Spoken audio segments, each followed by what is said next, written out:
டேய், ரெட்டை புலவர்கள்னு 2 பேரு. ஒருத்தருக்கு கண்ணு தெரியாது, ஒருத்தருக்கு காலு கிடையாது. சரி. இந்த கண்ணு தெரியாதவர் என்ன பண்ணுவாரு, கால் இல்லாதவரை தோல்ல தூக்கிக்கிட்டு இப்படி ஊர் ஊரா போவாங்க. போகும்போது மாறி மாறி ஒருத்தருக்கு ஒருத்தர் பாட்டு பாடிப்பாங்க. அப்படித்தான் ஒரு நாள் முக்காலை கையேந்தி மூவிரண்டு போகையிலே இக்காலை 5 தலை நாகம் அழுந்த கடித்ததுவேன்னாரு.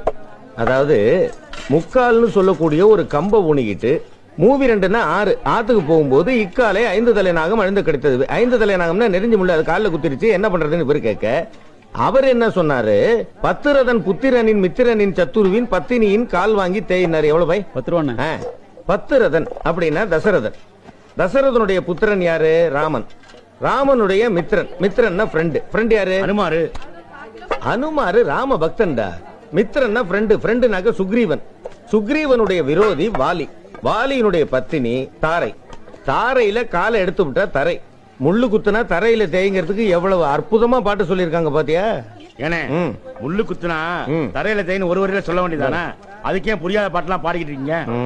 நான் புரியுற மாதிரி ஒரு பாட்டு பாடட்டா? பாடு பாடு பாடு. தொட்டப்பட்டா ரோட்டு மேல முட்டை போறட்டா, தொட்டுக்கொள்ள சிக்கன் தாரட்டா. பாத்தீங்களா? புரிஞ்சதுனால சிரிக்கிறீங்க.